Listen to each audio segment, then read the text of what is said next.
Okie dokie. Hello guys, welcome back to the Wade and Shiggy Show. I'm Wade here with Wild Bill. As you can see, we're not on camera right now. Yeah, we're sitting behind the camera this time. Yes, we are taking a nice backseat as we are watching something very special. As you guys all know, we usually do a versus series every year just so that we can have a little friendly competition. And since there's no sports whatsoever, there's literally nothing to do, I figured we'd do something that one of you guys recommended for us, and that is to have our picks for who is going to win a death battle between one character and another character. And if you don't know, Death Battle is pretty much a series that is made up by Screw Attack. They have their own channel. I encourage you guys to go watch it. They have like over 120 death battles over the years. I mean, it's amazing. And they're still making some to this very day. So no matter how many we get through, we're probably never going to get done with this.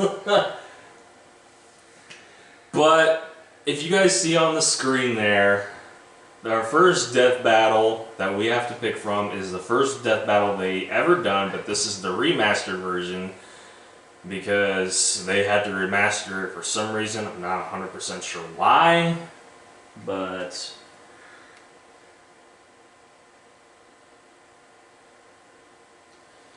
yeah. We're going to go ahead, and basically what happens is we are going to be watching what they're going to do is they're going to be talking about the two characters, their backgrounds, their feats, everything else. And then right before the battle starts, we have to pick which one that we think is going to win. And basically, if Bill wins, Bill gets a point. If I win, I get a point. If we both pick the same character, we both get a point. If we don't pick the right character, we both don't pick the right character, neither of us get a point. Basically. So are you ready, Bill, to start this versus series? Let's have some interesting. Let's see what interesting stuff this is. Yes, let's see how interesting this is going to be. I've never seen none of this stuff before. Yep, I hope you guys enjoy this start of this new Death Battle series. And we're going to go ahead and get into the backgrounds of these two fighters. Yes, they're going to do a little tribute because yada yada. Ooh, that's a little loud. There you go. Bounty hunting, one of the most respected and fun jobs in the world. I don't know about respected, but certainly a daring profession only for the strong and bold.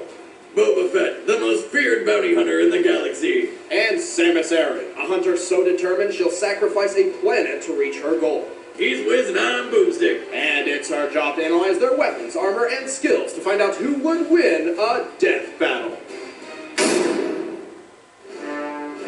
Boba Fett is unnatural in more ways than one. He was not born into the galaxy, rather created as a clone of the fearsome bounty hunter Jango Fett. Not fearsome enough, though. He tended to get ahead of himself. As his father, Jango taught Boba all he knew about his profession. And despite being orphaned at age 10, Boba continued to live the hunter's life, eventually donning his father's armor and claiming his rightful place as the greatest bounty hunter in the galaxy. Complete with the most badass spacesuit ever, his Mandalorian armor. It's got a micro-energy field that disperses impacts and is made up of Mandalorian iron. Okay, at this point I think it's safe to assume every universe has some metal stronger than titanium. Though to this one's credit, it's actually a lot heavier, sacrificing mobility for durability. In fact, it's so durable, it resists lightsabers. You know, the swords that can cut through anything. His gauntlets house a flamethrower, fibercord whip, and numerous concussion and stun missiles. But his weapon of choice is his EE-3 carbine rifle, which Fett often cradles like a child. There, EE. Daddy's here. Killing time soon. That's creepy. However, my favorite thing in Boba's bag is his badass jetpack, which he uses for short-range travel and to gain a mobility advantage over his foes. While it can only hold enough fuel for a single minute's worth of flight, its velocity reaches up to 90 miles per hour. The jetpack also has a single anti-vehicle homing missile, because when you've got space for a missile, why not? In short, Boba Fett is a human Swiss Army knife. He's killed hundreds of criminals, politicians, and Jedi, and battled Mace Windu to a draw when he was only 12 years old. An accomplishment so manly, it instantly kickstarted his puberty. But for all his skill, Fett has one great, inescapable weakness: the Sarlacc pit. This flaw is so unavoidable, he was knocked into the pit by a blind and physically drained Han Solo while wearing a jetpack. And since Disney bought Star Wars and nixed the expanded universe, this is where Boba Fett's story officially ends. But that's stupid, so here's what happened in the expanded universe. Using a combination of his jetpack and blowing himself up, Fett actually escaped the Sarlacc. He later became leader of the Mandalorian warriors after the Galactic Civil War, and even held his own against Darth Vader. Twice. While using one of several lightsabers he's taken from his Jedi kills. And that's pretty goddamn impressive. But you know what's even more impressive? The time he trained Han Solo's Jedi daughter so that she could kill an evil, all-powerful Sith Lord, who just so happened to be her own brother. Spoilers. Unfortunately, Fett's greatest weakness still remains that toothy sandwich-vagina. He has fallen into the Sarlacc a total of 3 times. 3! And the Sarlacc's not exactly running around looking for snacks. It's a freaking hole in the ground. And again, he can fly! Fun fact, every year following his escape, Boba Fett returns to the planet Tatooine just to shoot the Sarlacc. In a spaceship from orbit. He's learned his lesson. He's staying as far away from that shit as he possibly can.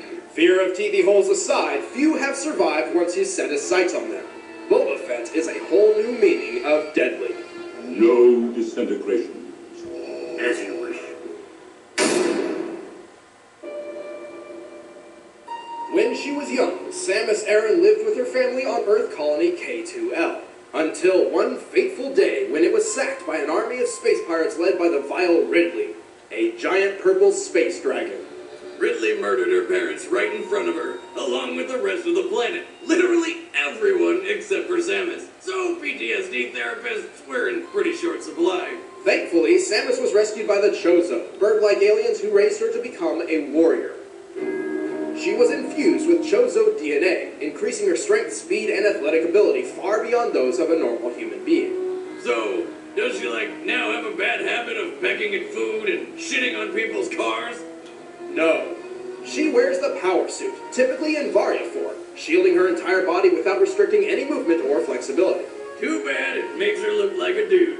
Though underneath, she wears the skin-tight Zero suit. There we go! They must call it that because there's literally zero left to the imagination.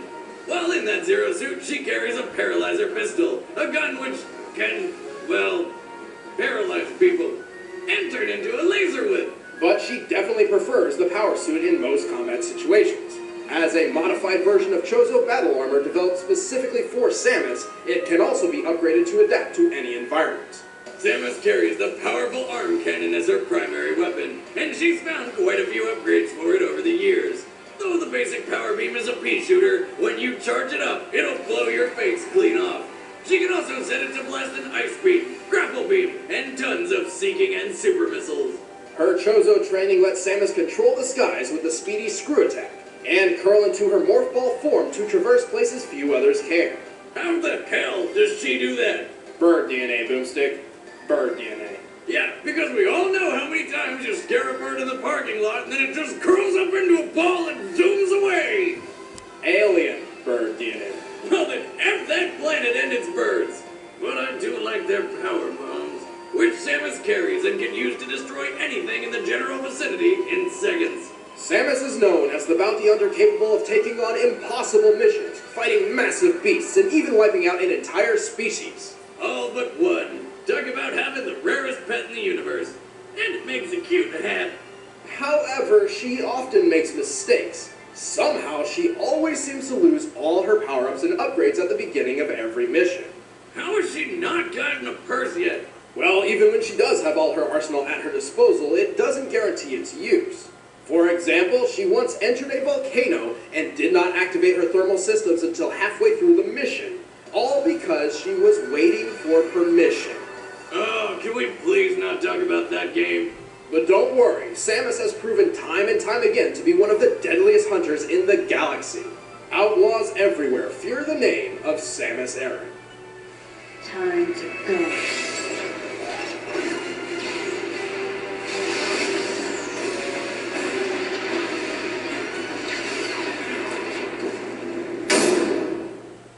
Alright, the combatants are set. Let's end this debate once and for all. It's time for a death battle!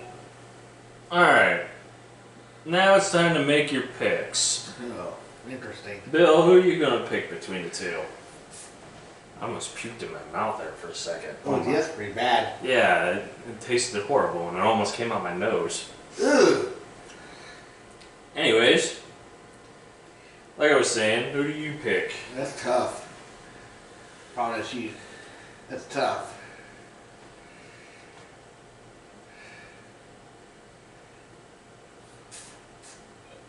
I always go for the good guys though, so. Well, who's... Samus is a good person, I think. I'm not sure. Samus, not Seamus. Samus? Samus. Samus? Yeah. Samus. But she doesn't have all her power. She has to wait for permission. That's what sucks. Use her powers. Well, I think it was just for that like one game. I don't think it was like permanent. So I mean, it's up to you. Who do you pick? Let's see. Oh, well, really, that could be win or lose one by point. Yeah, you could. I'd go for the female. You go with Samus. Is that your final answer? Well, it's not a final answer. I guess I had to make a choice, but I didn't go that way. So you pick Samus as yours? Yeah. Alright, I'm gonna go with Samus too. Because I think with her powers, I think she can take down Boba Fett. This is that thing can blow up anything. All remastered! Right. I don't know, let's find out.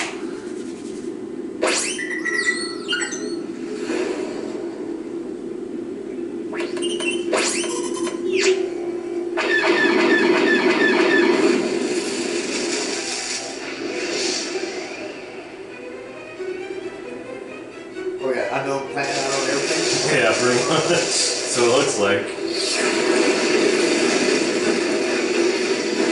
But she can't take firepower.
Head's kind of small.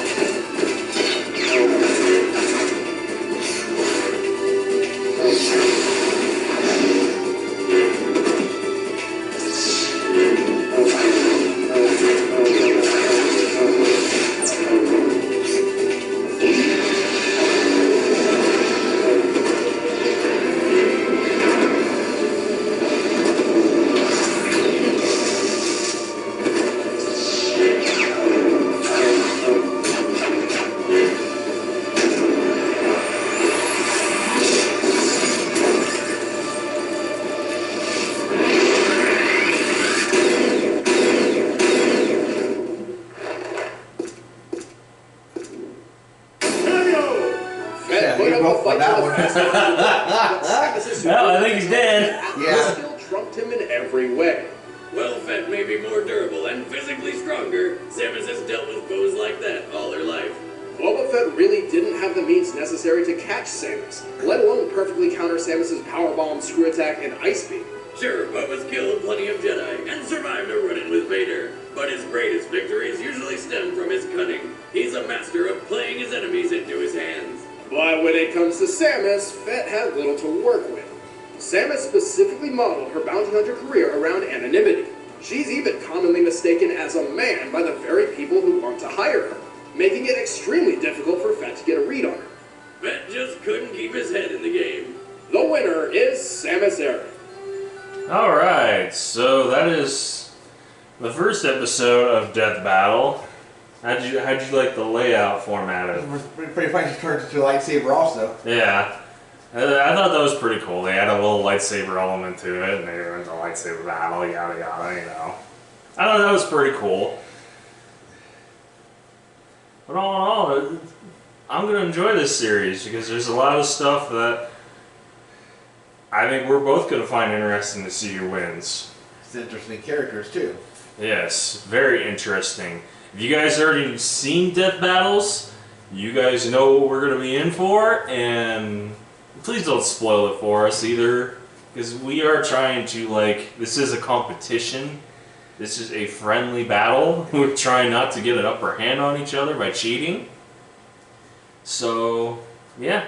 So right now, me and Bill are tied 1-1 going into next week, which next week's battle is going to be a surprise for you guys, but not for us, obviously, because we're obviously going to get some homework and hints and for next week when we figure out who's fighting who and who we think is going to be the favorite out of the two. I think the next is already up there. No, that's not the next one. Oh, okay. No. It's out of order because this is a remaster of the original episode. But guys, thank you all for watching this first ever episode of our Versus series of Death Battles. Please leave a like below. Please comment with your opinions. I know people are going to have their own opinions on the battle themselves. People are going to be ticked off that Boba Fett didn't kill Samus for some odd reason. And they're just going to complain in the comments section or whatever. And please subscribe, guys. We're busting out videos for you guys the best we possibly can here on YouTube. And for that, we thank you all for watching. I love you, honey. And we encourage you all to please stay classy.